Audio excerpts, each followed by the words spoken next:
El deseado de todas las gentes. Capítulo 14. Hemos hallado al Mesías. Este capítulo está basado en Juan 1, versos 19 al 51. Juan el Bautista estaba predicando y bautizando en Betábara, al otro lado del Jordán. No quedaba muy lejos del lugar donde antaño Dios había detenido el río en su curso hasta que pasara Israel.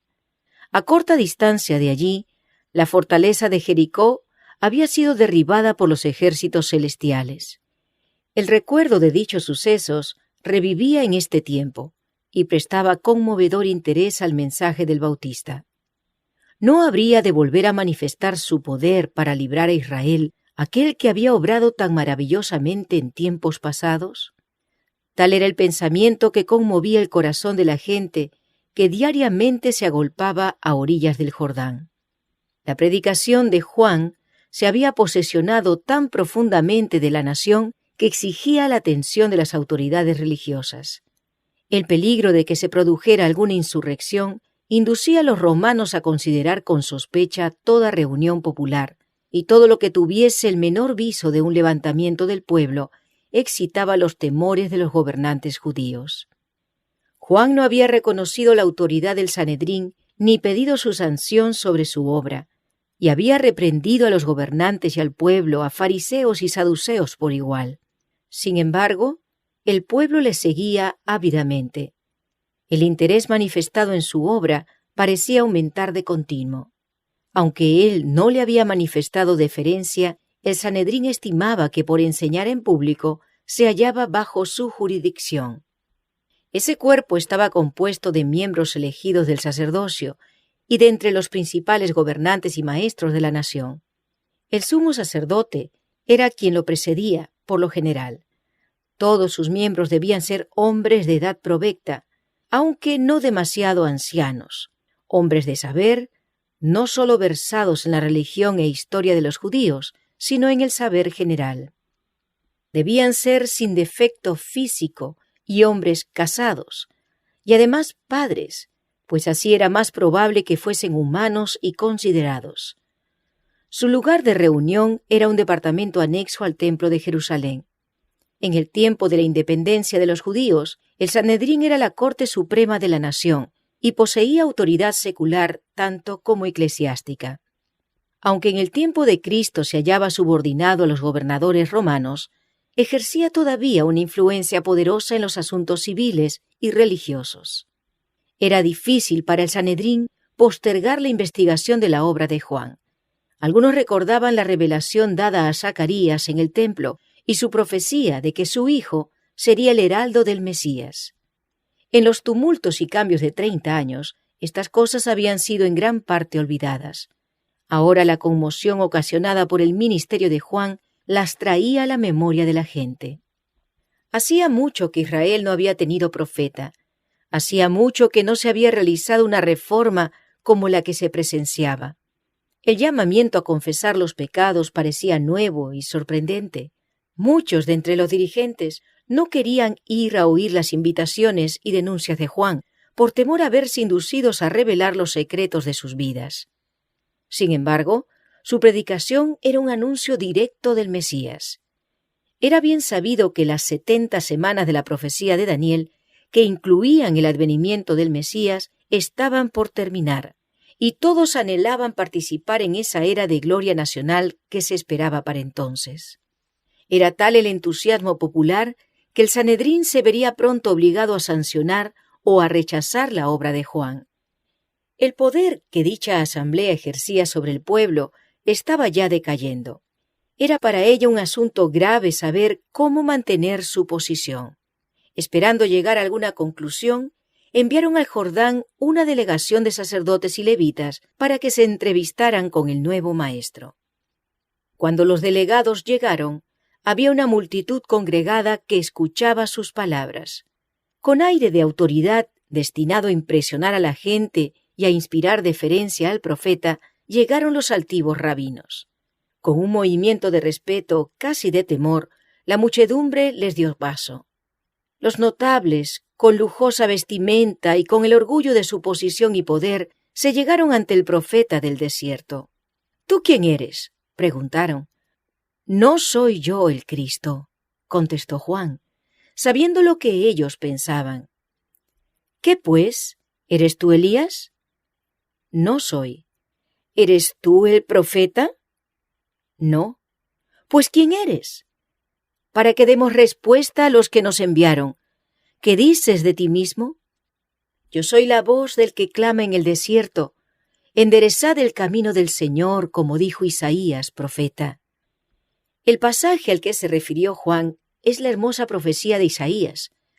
Consolaos, consolaos, pueblo mío, dice vuestro Dios. Hablad al corazón de Jerusalén, decidle a voces que su tiempo es ya cumplido, que su pecado es perdonado. Voz que clama en el desierto, barred camino a Jehová, enderezad calzada en la soledad a nuestro Dios. Todo valle sea alzado, y bájese todo monte y collado, y lo torcido se enderece y lo áspero se allane, y manifestaráse la gloria de Jehová, y toda carne juntamente la verá. Antiguamente, cuando un rey viajaba por las comarcas menos frecuentadas de sus dominios, se enviaba delante del carro real a un grupo de hombres para que aplanase los lugares escabrosos y llenase los baches, a fin de que el rey pudiese viajar con seguridad y sin molestia. Esta costumbre es la que menciona el profeta para ilustrar la obra del Evangelio. Todo valle sea alzado y bájese todo monte y collado. Cuando el Espíritu de Dios conmueve el alma con su maravilloso poder de despertarla, humilla el orgullo humano. El placer mundanal, la jerarquía y el poder son tenidos por inútiles.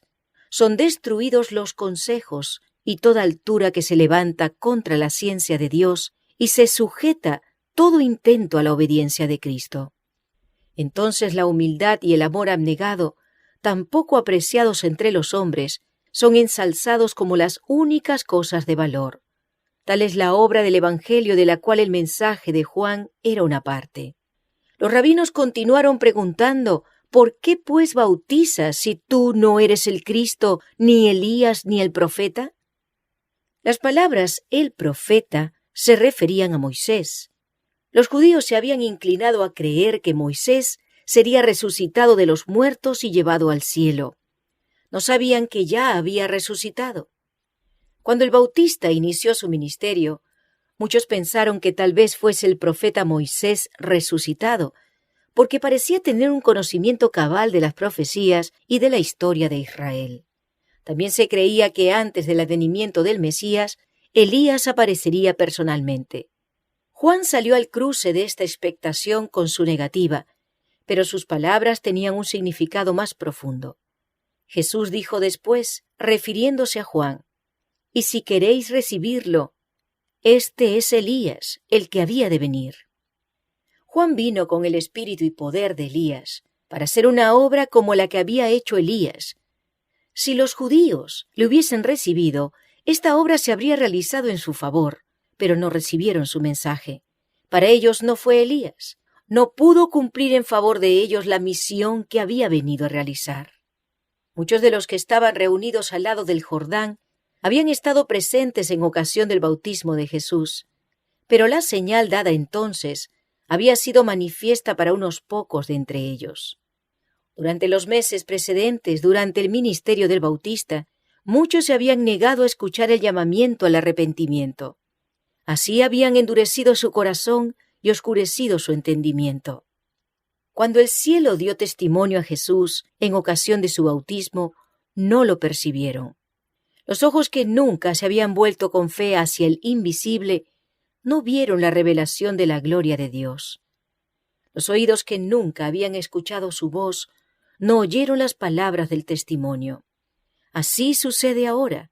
Con frecuencia la presencia de Cristo y de los ángeles ministradores se manifiesta en las asambleas del pueblo, y sin embargo, muchos no lo saben. No disciernen nada insólito, pero la presencia del Salvador se revela a algunos. La paz y el gozo animan su corazón. Son consolados, estimulados y bendecidos. Los diputados de Jerusalén habían preguntado a Juan, ¿por qué pues bautizas? Y estaban aguardando su respuesta.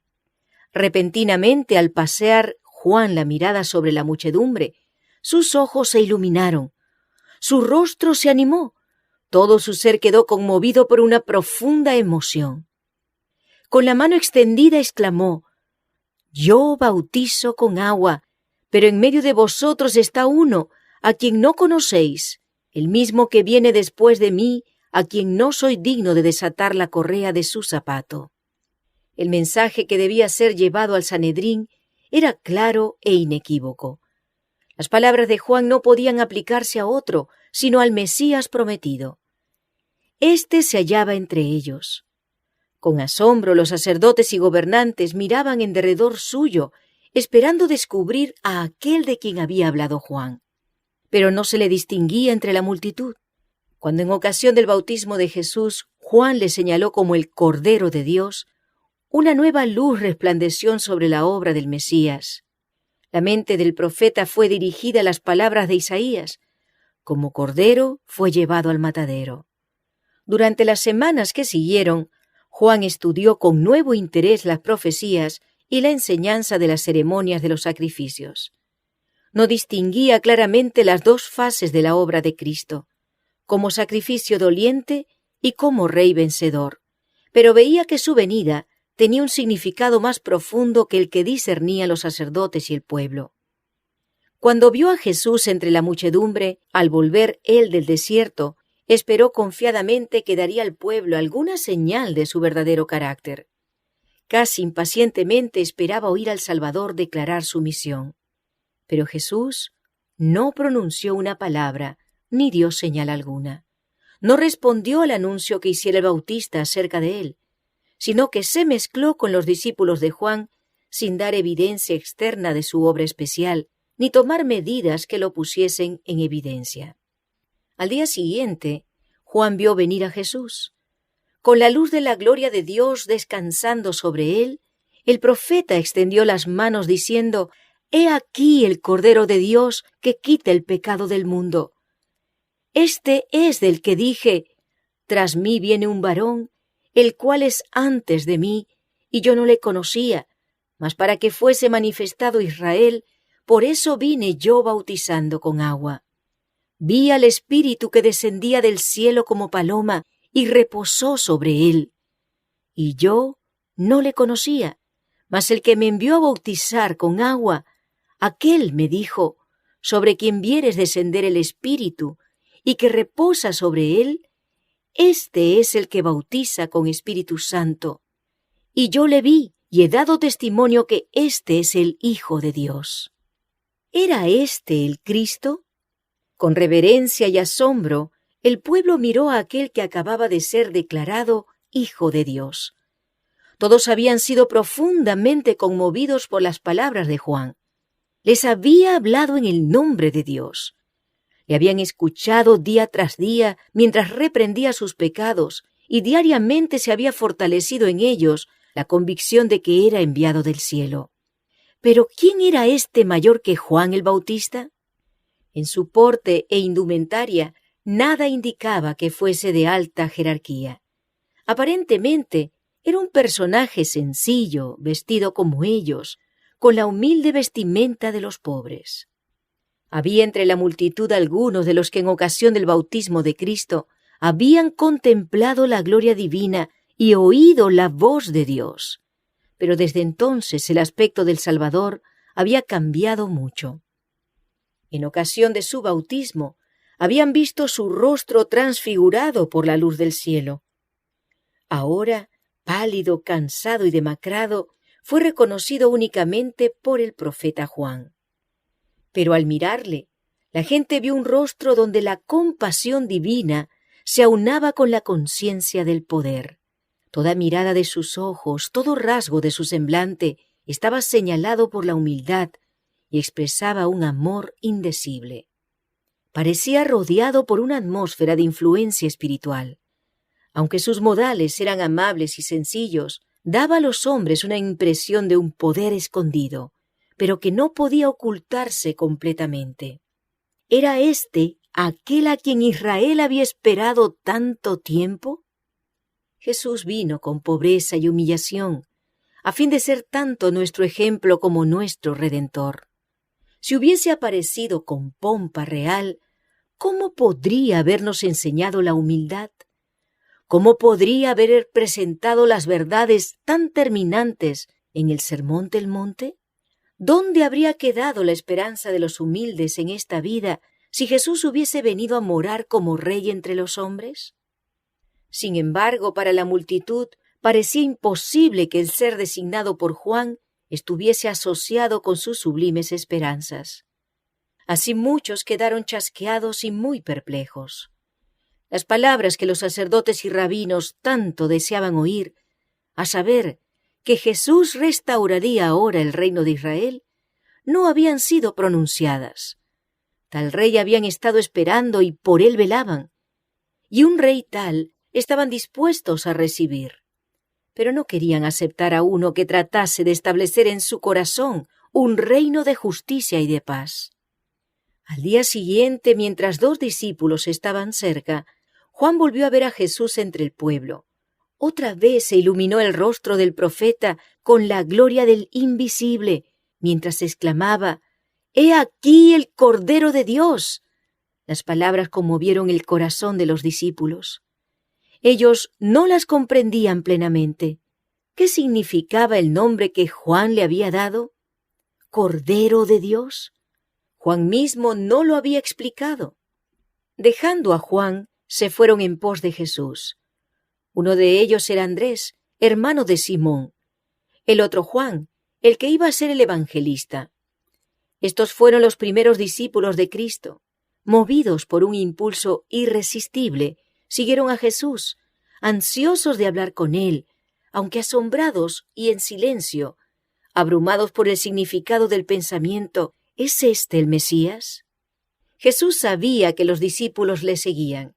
Eran las primicias de su ministerio, y había gozo en el corazón del Maestro Divino al ver a estas almas responder a su gracia. Sin embargo, volviéndose, les preguntó: ¿qué buscáis? ¿Quería dejarlos libres para volver atrás o para expresar su deseo? Ellos eran conscientes de un solo propósito. La presencia de Cristo llenaba su pensamiento. Exclamaron: «Rabí, ¿dónde moras?». En una breve entrevista a orillas del camino, no podían recibir lo que anhelaban. Deseaban estar a solas con Jesús, sentarse a sus pies y oír sus palabras. Díceles: «Venid y ved». Vinieron y vieron dónde moraba y quedáronse con él aquel día. Si Juan y Andrés hubiesen estado dominados por el espíritu incrédulo de los sacerdotes y gobernantes, no se habrían presentado como discípulos a los pies de Jesús. Habrían venido a él como críticos para juzgar sus palabras. Muchos cierran así la puerta a las oportunidades más preciosas. No sucedió así con estos primeros discípulos. Habían respondido al llamamiento del Espíritu Santo manifestado en la predicación de Juan el Bautista. Ahora reconocían la voz del Maestro Celestial. Para ellos, las palabras de Jesús estaban llenas de refrigerio, verdad y belleza. Una iluminación divina se derramaba sobre las enseñanzas de las Escrituras del Antiguo Testamento. Los multilaterales temas de la verdad se destacaban con una nueva luz. Es la contrición, la fe y el amor lo que habilita al alma para recibir sabiduría del cielo. La fe, obrando por el amor, es la llave del conocimiento, y todo aquel que ama conoce a Dios. El discípulo Juan era de afectos sinceros y profundos, aunque de naturaleza contemplativa. Había empezado a discernir la gloria de Cristo, no la pompa mundanal, ni el poder que se le había enseñado a esperar, sino la gloria como del unigénito del Padre, lleno de gracia y de verdad. Estaba absorto en la contemplación del maravilloso tema. Andrés trató de impartir el gozo que llenaba su corazón. Yendo en busca de su hermano Simón, exclamó: «¡Hemos hallado al Mesías!». Simón no se hizo llamar 2 veces. Él también había oído la predicación de Juan el Bautista y se apresuró a ir al Salvador. Los ojos de Jesús se posaron sobre él, leyendo su carácter y su historia. Su naturaleza impulsiva, su corazón amante y lleno de simpatía, su ambición y confianza en sí mismo, la historia de su caída, su arrepentimiento, sus labores y su martirio. El Salvador lo leyó todo y dijo: «Tú eres Simón, hijo de Jonás. Tú serás llamado Cefas», que quiere decir piedra. El siguiente día quiso Jesús ir a Galilea y halla a Felipe, al cual dijo: «Sígueme». Felipe obedeció al mandato y enseguida se puso también a trabajar para Cristo. Felipe llamó a Natanael. Este último había estado entre la muchedumbre cuando el Bautista señaló a Jesús como el Cordero de Dios. Al mirar a Jesús, Natanael quedó desilusionado. ¿Podía ser el Mesías este hombre que llevaba señales de pobreza y de trabajo? Sin embargo, Natanael no podía decidirse a rechazar a Jesús porque el mensaje de Juan le había convencido en su corazón. Cuando Felipe lo llamó, Natanael se había retirado a un tranquilo huerto para meditar sobre el anuncio de Juan y las profecías concernientes al Mesías. Estaba rogando a Dios que si él, que había sido anunciado por Juan, era el libertador, se lo diese a conocer, y el Espíritu Santo descendió para impartirle la seguridad de que Dios había visitado a su pueblo y le había suscitado un cuerno de salvación. Felipe sabía que su amigo Natanael escudriñaba las profecías y lo descubrió en su lugar de retiro mientras oraba debajo de una higuera, donde muchas veces habían orado juntos, ocultos por el follaje. El mensaje: «Hemos hallado a aquel de quien escribió Moisés en la ley y los profetas», pareció a Natanael una respuesta directa a su oración. Pero la fe de Felipe era aún vacilante. Añadió con cierta duda: «Jesús, el hijo de José de Nazaret». Los prejuicios volvieron a levantarse en el corazón de Natanael. Exclamó: «¿De Nazaret puede haber algo de bueno?». Felipe no entró en controversia. Dijo: «Ven y ve». Jesús vio venir así a Natanael y dijo de él: «He aquí un verdadero israelita, en el cual no hay engaño». Sorprendido, Natanael exclamó: «¿De dónde me conoces?». Respondió Jesús y díjole: «Antes que Felipe te llamara, cuando estabas debajo de la higuera, te vi». Esto fue suficiente. El Espíritu Divino que había dado testimonio a Natanael en su oración solitaria debajo de la higuera, le habló ahora en las palabras de Jesús. Aunque presa de la duda y cediendo en algo al prejuicio, Natanael había venido a Cristo con un sincero deseo de oír la verdad, y ahora su deseo estaba satisfecho. Su fe superó a la de aquel que le había traído a Jesús. Respondió y dijo: «Rabí, tú eres el Hijo de Dios, tú eres el Rey de Israel». Si Natanael hubiese confiado en los rabinos para ser dirigido, nunca habría hallado a Jesús. Viendo y juzgando por sí mismo, fue como llegó a ser discípulo. Así sucede hoy día en el caso de muchos a quienes los prejuicios apartan de lo bueno. ¿Cuán diferentes serían los resultados si ellos quisieran venir y ver? Ninguno llegará a un conocimiento salvador de la verdad mientras confíe en la dirección de la autoridad humana. Como Natanael, necesitamos estudiar la palabra de Dios por nosotros mismos y pedir la iluminación del Espíritu Santo. Aquel que vio a Natanael debajo de la higuera nos verá en el lugar secreto de oración. Los ángeles del mundo de luz están cerca de aquellos que con humildad solicitan la dirección divina. Con el llamamiento de Juan, Andrés, Simón, Felipe y Natanael, empezó la fundación de la Iglesia cristiana. Juan dirigió a 2 de sus discípulos a Cristo. Entonces uno de estos, Andrés, halló a su hermano y lo llevó al Salvador. Luego Felipe fue llamado y buscó a Natanael. Estos ejemplos deben enseñarnos la importancia del esfuerzo personal, de dirigir llamamientos directos a nuestros parientes, amigos y vecinos. Hay quienes durante toda la vida han profesado conocer a Cristo y, sin embargo, no han hecho nunca un esfuerzo personal para traer siquiera un alma al Salvador. Dejan todo el trabajo al predicador. Tal vez él esté bien preparado para su vocación, pero no puede hacer lo que Dios ha dejado para los miembros de la Iglesia.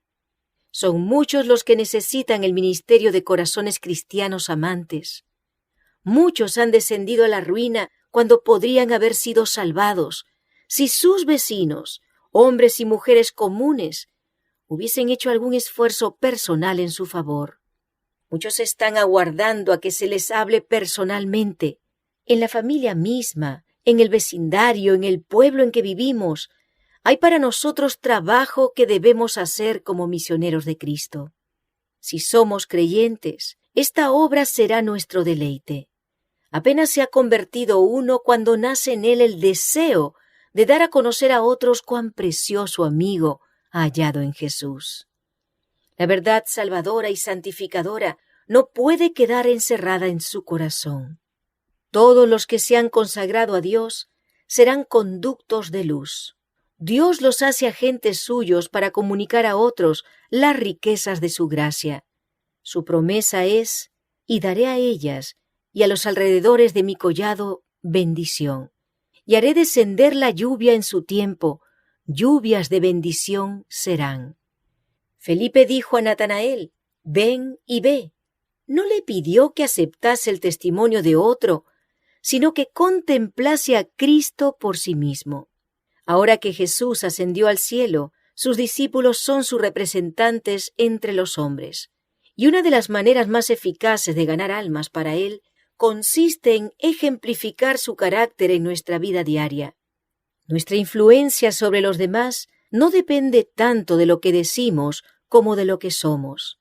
Los hombres pueden combatir y desafiar nuestra lógica, pueden resistir nuestras súplicas, pero una vida de amor desinteresado es un argumento que no pueden contradecir. Una vida consecuente, caracterizada por la mansedumbre de Cristo, es un poder en el mundo. La enseñanza de Cristo fue la expresión de una convicción íntima y de la experiencia, y los que aprenden de Él llegan a ser maestros según el orden divino. La palabra de Dios pronunciada por aquel que haya sido santificado por ella tiene un poder vivificador que la hace atrayente para los oyentes y los convence de que es una realidad viviente. Cuando uno ha recibido la verdad con amor, lo hará manifiesto en la persuasión de sus modales y el tono de su voz. Dará a conocer lo que él mismo oyó, vio y tocó de la palabra de vida, para que otros tengan comunión con él por el conocimiento de Cristo. Su testimonio, de labios tocados por un tizón ardiente del altar, es verdad para el corazón dispuesto a recibirlo y santifica el carácter. Y el que procura dar la luz a otros será él mismo bendecido. Habrá lluvias de bendición. El que riega será él mismo regado. Dios podría haber alcanzado su objeto de salvar a los pecadores sin nuestra ayuda, pero a fin de que podamos desarrollar un carácter como el de Cristo, debemos participar en su obra. A fin de entrar en su gozo, el gozo de ver almas redimidas por su sacrificio, debemos participar de sus labores en favor de su redención. La primera expresión de la fe de Natanael, tan completa, ferviente y sincera, fue como música en los oídos de Jesús. Y él respondió y le dijo: porque te dije, te vi debajo de la higuera, ¿crees? Cosas mayores que estas verás. El Salvador miró hacia adelante con gozo, considerando su obra de predicar las buenas nuevas a los abatidos, de vendar a los quebrantados de corazón y proclamar libertad a los cautivos de Satanás. Al pensar en las preciosas bendiciones que había traído a los hombres, Jesús añadió: de cierto os digo, de aquí adelante veréis el cielo abierto y los ángeles de Dios que suben y descienden sobre el Hijo del Hombre. Con esto, Cristo dice en realidad: en la orilla del Jordán, los cielos fueron abiertos y el Espíritu descendió sobre mí en forma de paloma. Esta escena no fue sino una señal de que soy el Hijo de Dios. Si creéis en mí como tal, vuestra fe será vivificada. Veréis que los cielos están abiertos y nunca se cerrarán. Los he abierto a vosotros. Los ángeles de Dios están ascendiendo y llevando las oraciones de los menesterosos y angustiados al Padre Celestial, y al descender traen bendición y esperanza, valor, ayuda y vida a los hijos de los hombres. Los ángeles de Dios pasan siempre de la tierra al cielo y del cielo a la tierra. Los milagros de Cristo en favor de los afligidos y dolientes fueron realizados por el poder de Dios mediante el ministerio de los ángeles. Y es por medio de Cristo, por el ministerio de sus mensajeros celestiales, como nos llega toda bendición de Dios. Al revestirse de la humanidad, nuestro Salvador une sus intereses con los de los caídos hijos e hijas de Adán, mientras que por su divinidad se aferra al trono de Dios. Y así es Cristo, el medio de comunicación de los hombres con Dios y de Dios con los hombres.